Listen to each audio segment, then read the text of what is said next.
अवधूत चिंतन श्री गुरुदेव दत्त. श्री स्वामी समर्थ. स्वामी भक्तांनो, कोणास ठाऊक, पण काही लोक फक्त एक वाक्य बोलतात आणि समोर सगळे जग शांत होऊन त्यांचे ऐकायला लागते. आणि काही लोक दिवसातून 100 वेळा बडबड करतात, पण त्यांचं कोणीही ऐकत नाही. तुमच्या बाबतीतही असं होतं का? तुम्हाला खूप मेहनत घ्यावी लागते. तुम्ही मेहनत करता आणि चांगलेही वागतात, तरीही लोक तुमच्या आसपासही असंच करतात. हा संदेश फक्त आणि फक्त तुमच्यासाठीच आहे, कारण मी स्वतः हे सगळं अनुभवलं आहे. एक काळ असा होता जेव्हा मी मनापासून लोकांसोबत चांगला वागायचे, मेहनत करायचे, सर्वांसाठी काहीतरी करायचे. पण जेव्हा वेळ यायची तेव्हा लोक मला गांभीर्याने घ्यायचे नाहीत. त्यावेळेस खूप चूक झाल्यासारखं वाटायचं की माझ्यात काय कमी आहे असा विचार मनात यायचा. पण मग एक दिवस मला एक गोष्ट समजली. रिस्पेक्ट मिळवायचा असेल तर फक्त चांगलं वागणं पुरेसं नाही, त्यासाठी शहाणपण पण पाहिजे. त्यासाठी आज मी नियम स्वामींचे पाळत आहे. आज मी तुम्हाला तेच नियम सांगणार आहे, जे लोकांना तुमच्या रिस्पेक्ट करण्यासाठी भाग पाडतील. चला तर मग आजचा संदेश ऐकूया. आणि आजचा संदेश सुरू करण्यापूर्वी तुम्ही जर चॅनलवर नवीन असाल तर चॅनलला सबस्क्राईब करा आणि संदेशाला लाईक करून हा संदेश तुम्ही शेवटपर्यंत ऐका. सगळ्यात पहिला आणि महत्त्वाचा नियम आहे, स्वतःचा सन्मान करा. रशियन नेता पुतिन म्हणतात, तुमच्या परवानगीशिवाय कोणीही तुमचे मन दुखवू शकत नाही, तुम्हाला कमीपणाची जाणीव करून देऊ शकत नाही. म्हणजेच तुमची किंमत किती आहे, तुम्हाला किती सन्मान मिळाला आहे हे तुम्ही ठरवायचं. ते दुसऱ्याने नाही, ते फक्त तुमचा अधिकार आहे. तुम्ही जितका मान स्वतःला द्याल तितकाच मान तुम्हाला जगाकडून मिळेल. समोर कोणी असो, एखादा भिकारी असो किंवा जगातला सगळ्यात श्रीमंत माणूस, तुम्ही स्वतःला कधीच कमी समजू नका. कल्पना करा, जर समोरचा तुमच्यासारखा एक माणूस उभा आहे तर तुम्ही त्याच्याशी कसे वागाल? सन्मानानेच वागायचं. मग स्वतःशी तसेच वागा, कारण स्वतःचा आदर करणे हीच पहिली पायरी आहे. इतरांकडून आदर मिळवण्याचे दुसरा नियम आहे, घेण्यासाठी जगायला शिका. आदर हा आरशासारखा असतो. तुम्ही जितका दुसऱ्यांना दाखवाल तेवढे जास्त प्रतिबिंब तुमच्यावर पडत असतं. आदर मिळत नसतो, तो कमवावा लागतो. आणि काही कमवायचे असेल तर आधी काहीतरी द्यावं लागतं. लोकांना सगळ्यात जास्त काय हवं असतं? जसा तुम्हाला रिस्पेक्ट हवा आहे तसा समोरच्याला सुद्धा रिस्पेक्ट हवा असतो. म्हणून जर समोरच्या व्यक्ती तुमच्याशी चांगल्या पद्धतीने बोलत असतील तर उगाच त्यांच्याशी वाईट वागू नका, त्यांच्याशी चांगले बोला. आणि जर कोणी तुम्हाला रिस्पेक्ट देत नसेल तर त्याच्याशी वाद घालू नका, पण त्यांना तीव्र शब्दात सांगा की त्यांच्या अशा वागण्याला तुम्हाला अजिबात महत्त्व तुम्ही देत नाही. एक ट्रिक, अशा लोकांना सर्व बोलून टाका की मी तुम्हाला आणि तुमच्या बोलण्याला अजिबात गांभीर्याने घेत नाही. मला वाटतं की तुम्ही अजून विचाराने पक्के झालेले नाहीत. पण सगळ्यात आधी तू स्वतःहून प्रत्येकाला रिस्पेक्ट द्यायला हवा, मग तो लहान असो किंवा मोठा असो. पुढचा नियम आहे तो म्हणजे घाईघाईमध्ये प्रतिक्रिया न देणे. तुम्ही कधी असा माणूस पाहिला आहे का जो घाईघाईत निर्णय घेतो? तो काही विचार न करता बोलतो, त्याच्या तोंडात येईल तसं बोलतो. तुम्ही अशा माणसाचा आदर करता का, ज्याला हेही समजत नाही की कधी काय बोलायचं, कसं बोलायचं आणि कुठे थांबायचं? त्याची विचार करण्याची क्षमता अगदी मर्यादित आहे, नाही का? तर मग तुम्ही असं देखील वागू नका. आयुष्यात अनेकदा चढ उतार येतात, कधी वाईट कधी चांगले अनुभव येतात. परिस्थिती कशी असो, तुमच्या मनाचे स्थैर्य राखणे खूप महत्त्वाचे आहे. एक मित्र असतो, तो खूप शांत आणि समजूतदार. काही विचारलं तरी लगेच उत्तर देत नाही. तो विचार करतो. समाजात सर्वांना तुम्ही आवडतच असाल असे शक्य नाही. काही लोकांना तुमचे यश, तुमचा आत्मविश्वास, तुमची शांती भगवत नाही. तर काही त्यातले जण वेगळे असतात. केवळ स्वतःला मोठं वाटावं म्हणून दुसऱ्यांना लहान करण्याचा प्रयत्न करतात. जेव्हा कोणी एखादी व्यक्ती तुमचा अपमान करतो, तेव्हा तुमची नजर खाली जाऊ देऊ नका.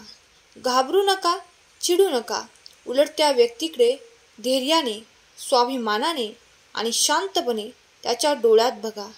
असे केल्याने तुम्ही समोरच्याला एक संदेश पाठवत असता की मी कमजोर नाही, मी तू केलेला अपमान सहन करणार नाही. स्वतःच्या वागणुकीचे त्याला भान येईल आणि तो शेवटी स्वतःच गप्प बसेल. उदाहरण द्यायचं झालं तर तुमचा बॉस तुम्हाला सगळ्यांसमोर मोठ्या आवाजात बोलतो, ओरडतो. अशा वेळी शांतपणे बॉसकडे बघा. भीती किंवा अहंकार दाखवायचा नाही, फक्त आपला आत्मसन्मान दाखवायचा. तुमचे डोळेच ते सांगतील की जरी मी चुकलो असेल तरी मी एवढा मोठा गुन्हा केला नाही आणि त्याच्यातच तो समजून जाईल.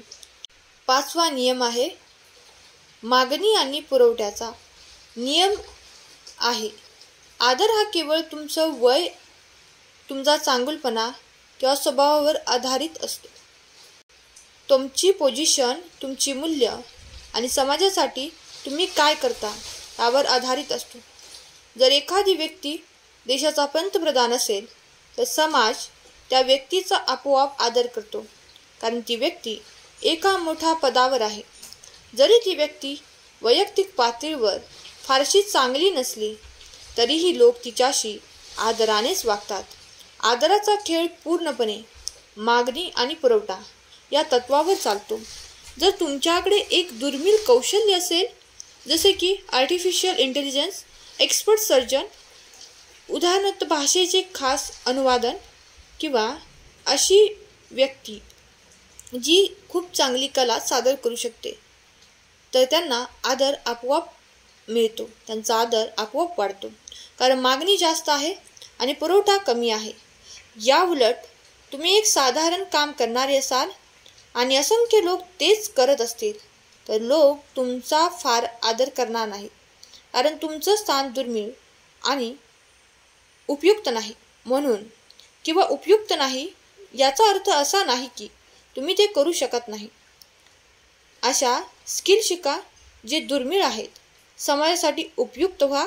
स्वतःची एक ओळख निर्माण करा. 6वा नियम आहे बोलण्यामध्ये सहजता.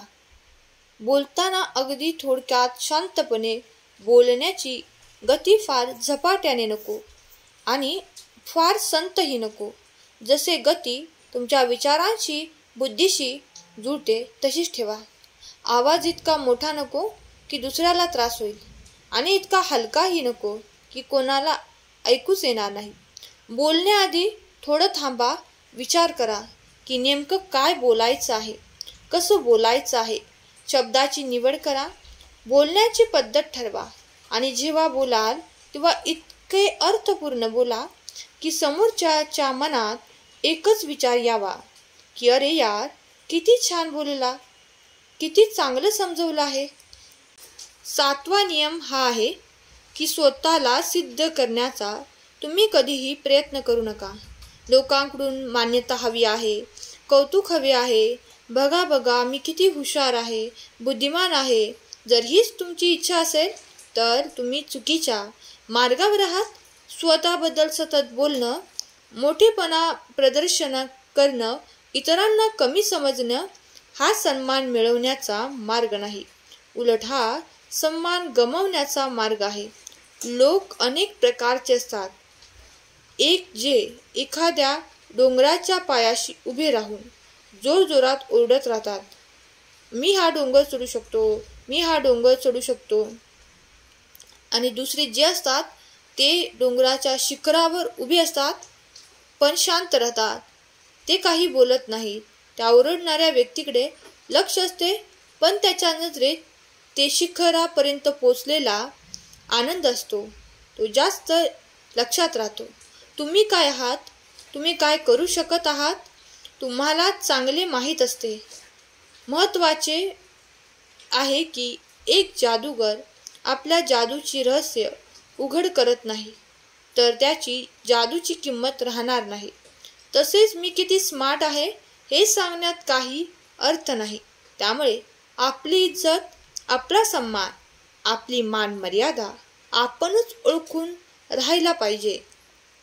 आपले चांगले विचार, पॉझिटिव्ह विचाराने आपण जगले पाहिजे. स्वामी महाराजांचे नियम तुम्ही आचरणात आणा आणि आनंदाने आयुष्य जगा. आजचा हा संदेश जर तुम्हाला आवडला असेल तर संदेशाला लाईक करा आणि चॅनलला सबस्क्राईब करा. आपल्या प्रियजनांना शेअर करा. कमीत कमी 2 जणांना तरी शेअर करायला विसरू नका.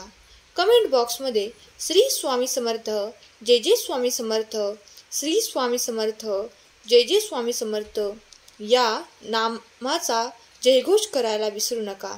सकारात्मक रहा. आयुष्य हे एकदाच मिळतं, ते परत परत मिळणार नाही. त्यामुळे आनंदात जगा. स्वामी भक्तीत रममाण व्हा. स्वामी तुमच्या सर्व इच्छा पूर्ण करोत.